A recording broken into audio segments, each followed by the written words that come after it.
Screw democracy. It seems like more and more that's the case, Cenk. Republicans in Missouri just took a sledgehammer to democracy again. Governor Mike Kehoe has officially signed a bill repealing a voter-approved law that tied the minimum wage to inflation and guaranteed paid sick leave to workers across the state. It allowed employees to earn an hour of time off for every 30 hours worked. That measure passed by ballot initiative last November, nearly 58% of the vote. But in the 2025 legislative session, Republican lawmakers made rolling it back their priority. And the governor delivered. In a news release, the governor's office describing the voter-initiated paid sick leave law as onerous. Again, they know more than the voters. Harmful to small businesses because it dictates when and how paid leave must be provided and requires burdensome record-keeping and compliance obligations. Independent poll of Missouri voters in April found 75% opposed efforts to repeal that measure, but pro-business groups, of course, lobbied heavily for its repeal. The Hill giving us some details on that. So isn't this a signal, Cenk, that huge parts of democracy are already gone? It's not dying, it's gone. Yeah, so this happens all the time. People pass ballot measures in different states, and then the government comes in and goes, yeah, we don't care. Who do you think, you live in a democracy? Pro-business interests are not in favor of you having higher wages. Or you getting sick leave when you're sick? Boo. No, we're just going to undo the ballot measure. So, okay, well then what's the point? So you'll only count the ballot measures where corporations win. But if your corporate donors don't win, then you just repeal it. Well, that's insanity. And so guys, look, if you're on the right, us on the left that are actual populist left, and yes, progressive left, have been criticizing the establishment Democrats for about 20 years straight. And the establishment Democrats take money from their donors, and then they go, oh, we're going to give you paid leave, paid family leave. Oh, golly gee, we didn't get to it. There was nothing we could do, right? And so they run this game on us this whole time. And it's infuriating, and that's why Bernie Sanders rose up and became so popular within the Democratic Party, right? So on the right, Republicans had this, what we view, MAGA had this thing that this view that we find comical. They're like, no, don't worry, Trump is gonna drain the swamp. Okay, now with the Epstein files, and by the way, I'm gonna reduce debt. Oops, I added 3 trillion to the debt. Why? Oh, largely tax cuts for the rich, etc. And the deportation is polling terribly. So they're beginning to get, and the bombing of Iran, he made up by stopping it, and they were satiated. So they were having different reactions to these different things, right? But overall, especially with the Epstein files, they have begun to realize that Donald Trump is not here to save them, okay? For the rest of us, we're like, of course, but the reason they thought that is because Donald Trump is at least had enough sense to run as a fake populist, right? Whereas the Democratic establishment guys were like, oh, Kamala Harris literally bragged all the time about how she had a letter from 90 corporate CEOs saying that she would be so great. It's political kryptonite, get rid of it, burn the letter, right? And she's like, no, I have the letter, the corporate CEOs love me. I'm like, oh, God damn it, she's gonna lose, right? So now though, the jury's coming in for Trump and the Republican politicians. So if you're in Missouri and you voted for, and thank God you did, because those politicians, as you see now, they were never going to give you a raise. If you were getting minimum wage, or if you're above minimum wage, moving minimum wage up moves your wages up, right?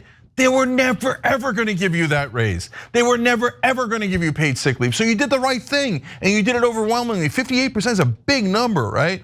So, and in a red state, and you guys participated in democracy and got the thing that you need. Now they stole it from you.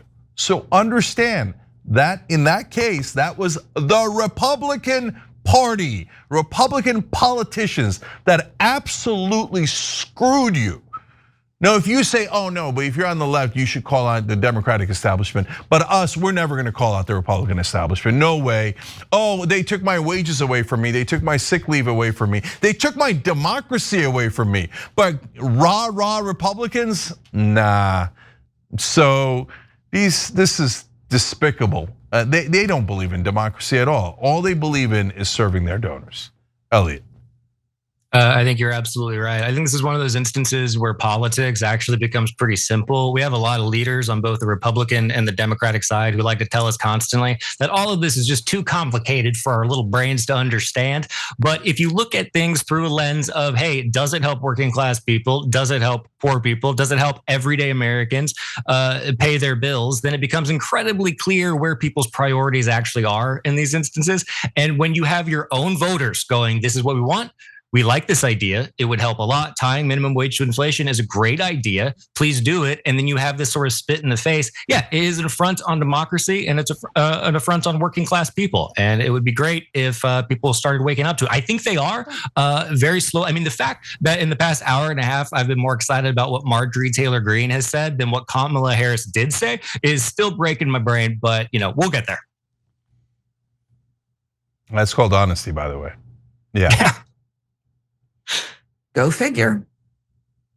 All right, so this isn't just happening in Missouri, as you said, Cenk. It's all across the land. Arkansas, Florida, Ohio, Utah, Republicans using their majorities to dismantle the ballot initiative process. The one tool voters have to enact change directly when lawmakers won't. They're passing these laws to make it harder even to get measures on the ballot, imposing costly requirements, shortening signature deadlines. I mean, all kinds of tricks up their sleeves. When voters do manage to pass a law, they're turning around and changing it or repealing it altogether. More stats for you. From 2010 to 2015, 21% of citizen initiatives were altered by lawmakers after they passed. From 2016 to 2018, lawmakers altered nearly 36% of past citizen initiatives. So just as we said, on and on and on, Miami University politics scholar had those details. Just a few of the voter approved initiatives politicians have ignored. South Dakota's anti-corruption measure to limit money in politics. Who could argue with that? Well, Florida's amendment to restore voting rights to felons, Utah's ballot measure to ban gerrymandering, Washington, D.C.'s initiative to increase the minimum wage, and Missouri's paid sick leave law now. Other states attempting to do the same, it's catching on. GOP lawmakers in Alaska and Nebraska also have moved to roll back sick leave benefits that voters approved last year. While legislators in Arizona, they're pushing new restrictions on abortion access despite voters 6 months ago approving protections.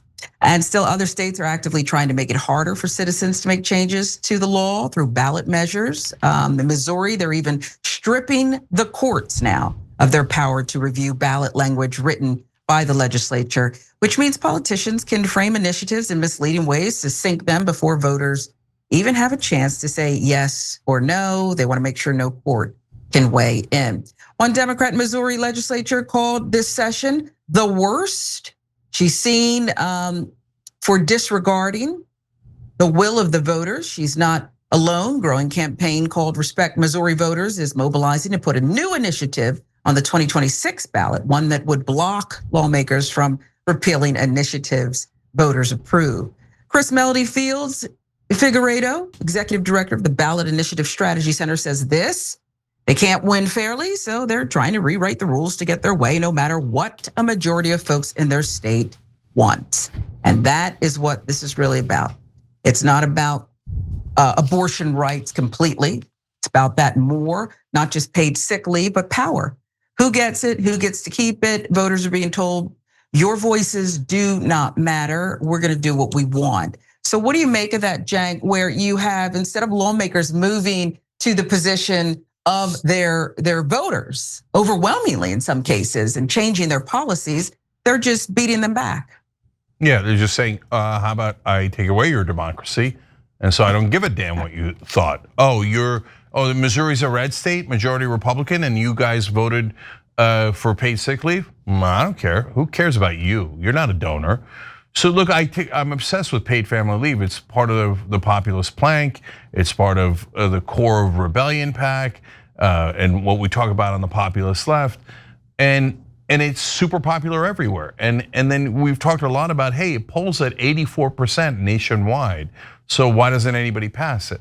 Well, the Republicans hate it. They don't even have an excuse for hating it other than my corporate donors would have to pay $50 extra. No way. By the way, to give you a sense of context, every developed nation has paid family leave. Almost every nation on earth, including non-developed nations, have paid family leave. We're the richest nation on earth, and we're one of only a handful of countries on the whole planet who do not have paid family leave. So if it's so popular and the rest of the planet has it, why don't we? Well, you just saw it right here in the story, corporate donors. And corporate donors told those Missouri Republicans, how dare these plebeians, these unwashed, dirty masses in Missouri with its stupid Republican voters and MAGA base, and of course there's Democrats too, and we hate them all. They want to give themselves a little bit higher wages so they can survive. They want to take time off when they're sick. No, drive them back to the assembly lines and do as you're told. And the Republican politicians were like, yes, sir, of course, sir. We'll strip away everything from the average man, sir. Can I get more money, please?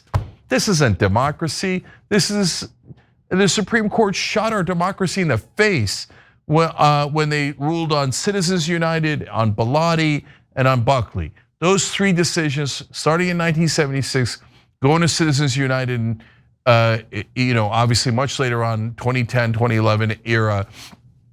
In that time, the Supreme Court ended our democracy.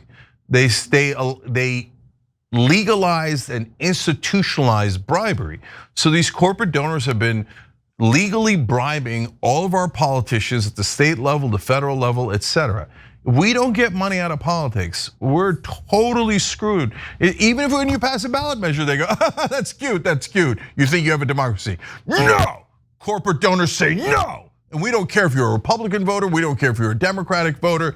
No, this is where you live under corporate rule and you'll know it. And there's two other things on that list that you read, Sharon, that are excellent examples of it. South Dakota passed that anti-corruption measure. We covered it on the Young Turks. It was overwhelming. I think we've got over 70% if I remember right. And again, deep red state. And the politicians not only repealed it, they then took a picture with lobbyist gifts for them to rub it in the face of the voters. Part of the measure was you can't take lobbyist gifts. They're like, we're gonna take them, and then we're gonna take a picture, and then we're gonna shove it in your face, and you thought you had democracy. Oh, you voted for Republicans because you're a Republican, and you thought that made a difference. And in the Democratic states, you voted for Democrats because you thought that made a difference. It never makes a difference because you're not financing them. Private interests are financing them. And the other one was the Utah ballot measure to ban gerrymandering. So you go, hey, I don't like this. With gerrymandering, instead of the voters picking their politicians, the politicians pick their voters. So we're gonna end it. Great job, red state of Utah, wonderful, there you go. And they're like, no, we're not gonna let you. We're gonna pick our own voters and you're gonna shut up and you're gonna know that you're ruled. You're ruled by corporate donors and your job is to sit here and work for them. And we're gonna work you to the bone and we're gonna give you the absolute bare minimum to survive. And then we're gonna pretend it's a democracy. Elliot.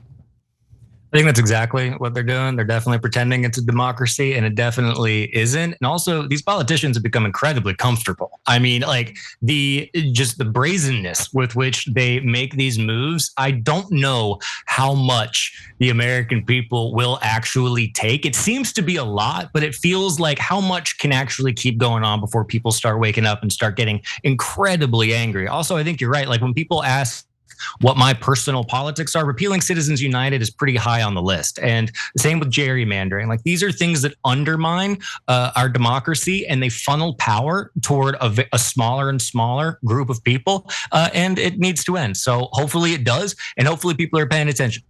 Yeah, last thing, guys. If you want to join, whether you're right wing, left wing, nobody cares.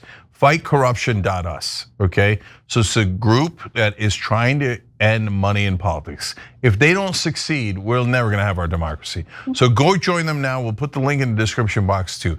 Fightcorruption.us, perfectly named. So, and they, my God, they wanted to be as nonpartisan as possible because we're all tired of living under corporate rule and these guys stealing our democracy from us. Every time you ring the bell below, an angel gets his wings. totally not true. But it does keep you updated on our live shows.